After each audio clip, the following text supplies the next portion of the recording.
Hello students, पिछली class में हम लोगों ने dual input balanced output differential amplifier का डीसी एनालिसिस देखा था।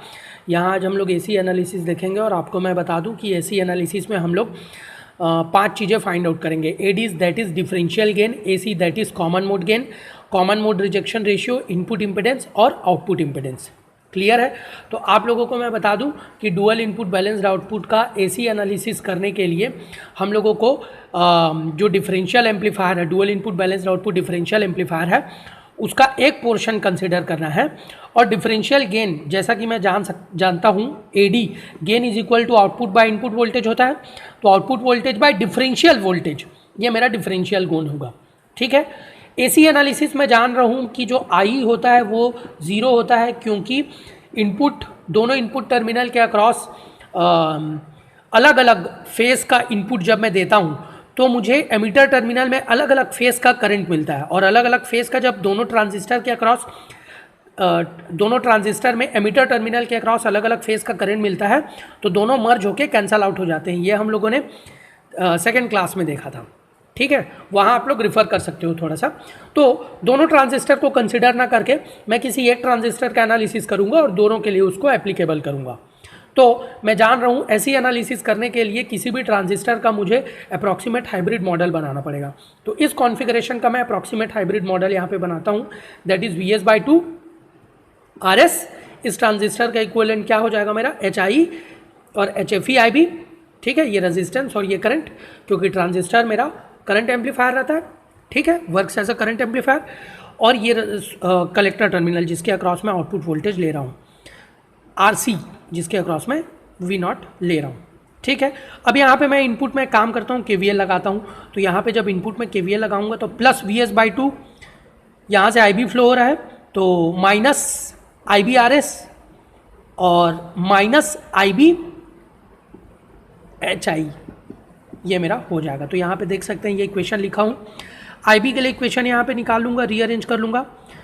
आउटपुट के लिए जब मैं यहाँ पे इक्वेशन लूप लगाता हूँ, KVL लगाता हूँ, तो आप लोग देख सकते हैं V0 ये वाला वोल्टेज इज इक्वल टू ये वाला वोल्टेज, पैरेलल में है दोनों। ठीक है, तो ये वाला वोल्टेज क्या है, V0, और यहाँ पे फ्लो होने वाला करंट क्या है, HFE IB, यही फ्लो होगा ऐसे करके। यहाँ पे देख सकते हैं सोर्स है, एक तरीके का करंट सोर्स है, HFE IB है ना। तो ये RC इंटू HFE IB हो जाएगा। तो माइनस HFE IB, क्योंकि ये पॉजिटिव और ये negative, minus HFE IB RC। तो V0 is equal to IB is equal to, मैं जान रहा हूँ IB की वैल्यू यहाँ पुट कर दूंगा और V0 को रीराइट कर लूँगा। ठीक है, मुझे पता है कि एसी एनालिसिस में डिफरेंशियल गेन निकालने के लिए AD is equal to V0 by VD निकालना पड़ेगा। तो इस V0 बाई VD को निकालने के लिए सबसे पहले तो मैं V0 by VS find out कर लूँ प्रीवियस इक्वेशन से, उसको रीअरेंज करूँगा तो कुछ इस तरीके का मिल जाएगा। मैं जान रहा हूँ कि differential voltage VD is equal to VS/2 minus दूसरे ट्रांजिस्टर पे लगने वाला सोर्स माइनस VS/2। मैंने बोला था दोनों ट्रांजिस्टर के इनपुट टर्मिनल में जो सोर्स लगेगा वो अपोजिट पोलरिटी के रहेंगे, तो ये पॉजिटिव है और ये नेगेटिव है। और चूंकि मैं डिफरेंशियल वोल्टेज बोल रहा हूँ तो दोनों का डिफरेंस दैट इज पहले ट्रांजिस्टर का सोर्स माइनस दूसरे ट्रांजिस्टर का सोर्स, ये VS मिल जाएगा मेरे को। मैग्नीट्यूड इसका क्या होता है, AD is equal to mod of V0 by VS, that is this much value, और AD is equal to VS equal to मैं जान रहा हूँ VD। तो ये मेरा डिफरेंशियल गेन यहाँ पे मिल जाएगा। सिमिलरली कॉमन मोड गेन के लिए, कॉमन मोड मतलब दोनों ट्रांजिस्टर के इनपुट टर्मिनल में लगाया गया सोर्स क्या होगा, VS होगा। ठीक है, तो यहीं पे मैंने डिफाइन कर दिया है VC is equal to V1 by V2/2, और V1 V2 क्या है, इनपुट टर्मिनल का वोल्टेज है, that is VS plus VS/2। तो VC common mode voltage is equal to source voltage VC। ठीक है, और कॉमन मोड गेन AC क्या होना चाहिए, output voltage by source voltage, that should be is equal to V0 by VC, क्योंकि VC is equal to VS है। ठीक है, अगेन यहाँ पे मैं एक सिंगल साइड जो है dual input balanced output differential amplifier का कंसिडर करूँगा और इसको एनालिसिस करके दोनों साइड में मैं एप्लीकेबल करूँगा। ठीक है, यहाँ पे आप देख सकते हैं मैंने कॉन्फ़िगरेशन बनाया है, VS है, यहाँ पे IB फ्लो हो रहा है, सोर्स रेजिस्टेंस है, कलेक्टर रेजिस्टेंस है जिसके अक्रॉस आउटपुट ले रहा हूँ, यहाँ पे एमीटर रेजिस्टेंस है दैट इज़ RE आप लोग देख सकते हैं, ठीक है। इसका मैंने 2 RE, इसका मैंने अप्रॉक्सीमेट हाइब्रिड मॉडल बनाया हुआ है, यहाँ पे आप लोग देख सकते हैं। इस ट्रांजिस्टर का अप्रॉक्सीमेट हाइब्रिड मॉडल क्या हो जाएगा, कॉमन मोड गेन के लिए 2 RE जब एग्जिस्ट कर रहा है तो HI पहले जैसा, HFE IB पहले जैसा, ठीक है। यहाँ पे RE होने के कारण ये एग्जिस्ट कर जाएगा, दैट इज ये वाला रेजिस्टेंस है ना, HOE, क्लियर है, जिसकी वैल्यू काफ़ी कम होती है। हम लोग इसको आगे आने वाले अभी एनालिसिस में देखेंगे, ठीक है। तो इस कॉन्फ़िगरेशन के अक्रॉस, ये जो पूरा कॉन्फ़िगरेशन है इसके अक्रॉस हम लोग अपना एनालिसिस करते हैं, ऐसी एनालिसिस। तो आप लोग देख सकते हैं यहाँ पे मैंने काफ़ी सारे इक्वेशन लिखे हैं और कुछ डिफाइन भी किया। RC मेरा लोड, RC के अक्रॉस लोड करंट फ्लो हो रहा है, इफेक्टिव एमीटर रेजिस्टेंस 2 RE है। एमीटर रेजिस्टेंस के अक्रॉस जो मेरा करंट है, इधर से IB फ्लो हो रहा है और इधर से लोड करंट IL फ्लो हो रहा है, तो मेरा IB प्लस IL हो जाएगा। HOE के अक्रॉस जो करंट है कैसे फ्लो होगा, यहाँ से IL फ्लो हो रहा है और यहाँ से HFE IB फ्लो हो रहा है, तो यहाँ से IL फ्लो हो रहा है और यहाँ से HFE IB ये वाले से, तो बचा हुआ current that is IL minus इतना वो HOE में फ्लो हो जाएगा। तो HOE के अक्रॉस जो फ्लो होने वाला करंट है वो IL माइनस HFE IB हो जाएगा। यहाँ इनपुट पे आप लूप लगा लीजिए, KVL लगा लीजिए। जब इनपुट में आप लूप लगाते हैं तो यहाँ पे आप देख सकते हैं कि VS minus RS IB minus HIE IB, फिर उसके बाद minus 2 RE IB plus IL मैंने यहाँ पे लिखा हुआ है। आउटपुट वोल्टेज के लिए इक्वेशन देख लेता हूँ, पैरेलल में वोल्टेज सेम रहता है, तो V not is equal to IL into RC minus IL into RC, ये हो जाएगा।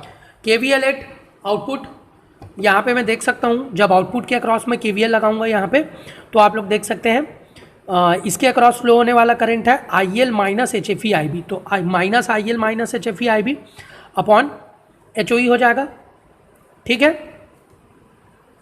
वोल्टेज है। उसके बाद इसके अक्रॉस हम लोग वोल्टेज दे सकते हैं minus 2 RE IB plus IL, ठीक है। इसके अक्रॉस हम लोग वोल्टेज देख सकते हैं तो माइनस RC IL, तो ये मैंने इक्वेशन लिखा हुआ है, ठीक है। इसके बाद मैं देख लेता हूँ ये 1/HOE, इसको मैं कंसिडर करता हूँ 1/HOE। KVL एट आउटपुट हो गया। यहाँ से मैं इक्वेशन को रीअरेंज करूँगा, IB और IL को सेपरेट करूँगा, IB की वैल्यू निकालूंगा, ये IB की वैल्यू हो गई, ठीक है। इस IB की वैल्यू को मैं इक्वेशन नंबर 1 में पुट कर लूँगा। क्यों? क्योंकि मुझे यहाँ पे कॉमन मोड गेन निकालना है और कॉमन मोड गेन मैं जान रहा हूँ AC is equal to V not by VC होता है, और VC क्या है मेरा, VS है। तो पहले वाले इक्वेशन में VS तो है, V नॉट लाना है, कहाँ से आएगा, जब मैं ये IB की वैल्यू फाइंड आउट कर लूँगा। तो IB की वैल्यू मैंने फाइंड आउट कर लिया, इक्वेशन 1 इस वाले इक्वेशन में पुट कर दूंगा, तो VS की वैल्यू इस तरीके से कुछ आ जाएगी, आप लोग देख सकते हैं, है ना। जब VS की वैल्यू मैं लिख लूँगा तो उसके बाद यहीं से देख सकते हैं IL की वैल्यू आ जाएगी। IL यहाँ से मैं रीराइट कर सकता हूँ, ठीक है, ये वाले IL को, ये IL रीराइट कर दिया और इसी IL की वैल्यू को मैं इक्वेशन 2 में पुट कर दूंगा, दैट इज लोड करेंट किसके अक्रॉस फ्लो हो रहा है, आउटपुट कलेक्टर रेजिस्टेंस के अक्रॉस फ्लो हो रहा है, तो V not is equal to minus IL into RC। जब पुट करूंगा इस वैल्यू को तो ये वैल्यू कुछ इस तरीके से आ जाएगी, है ना। इसको रीअरेंज कर लूँगा। मैं जान रहा हूँ कि 1/HOE का जो वैल्यू रहता है वो बहुत ही नेग्लिजिबल रहता है, या HOE की जो वैल्यू रहती है वो बहुत ही नेग्लिजिबल रहती है, that is approximately equal to 0। तो यहाँ पे HOE की वैल्यू, ये HOE की वैल्यू जब मैं 0 कंसिडर करूँगा तो कॉमन मोड गेन मुझे कुछ इस तरीके से मिलेगा, V not by VS equal to minus HFE RC upon RS plus HIE plus 2 RE 1 plus HFE। Similarly common mode rejection ratio, जब मैं ऐसी एनालिसिस कर रहा हूँ तो डिफरेंशियल मोड गेन और कॉमन मोड गेन का रेशियो हो जाएगा, उसका मैग्नीट्यूड, तो दोनों का जब रेशियो ले लूँगा तब मुझे इस तरीके से मिलेगा। ये तो कॉमन मोड गेन है, ठीक है, और ये मेरा डिफरेंशियल मोड गेन है, आप लोग देख सकते हैं। दोनों का रेशियो ले लूँगा तो मुझे कॉमन मोड रिजेक्शन रेशियो मिल जाएगा।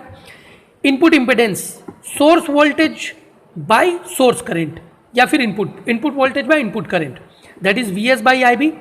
तो VS by IB is equal to क्या हो जाएगा, 2 RS प्लस HI, क्लियर है। आप लोग देख सकते हैं यहाँ से कैसे हो जाएगा input resistance RS plus HI इतना बाई इतना 2 है ना, यही होगा। RS प्लस HI दोनों ट्रांजिस्टर के लिए कंसिडर करूंगा ना इसको, सिंगल ट्रांजिस्टर के लिए नहीं। सिंगल के लिए करूंगा तो RS प्लस HI होगा, लेकिन दोनों के लिए करूंगा कंसिडर तो 2 हो जाएगा। आउटपुट रेजिस्टेंस मेरा सेम रहेगा, दोनों ट्रांजिस्टर को कंसिडर करूंगा तो भी that should be in parallel, और R0 is equal to RC, वही मेरा आउटपुट इम्पिडेंस होगा। तो इस तरीके से ऐसी एनालिसिस मैंने dual input balanced output differential amplifier के लिए किया है। ये आप लोगों का असाइनमेंट है कि बाकी बचे 3 configuration, dual input unbalanced output, single input balanced output, single input unbalanced output differential amplifier के लिए आप लोगों को AC एनालिसिस और DC एनालिसिस करना है।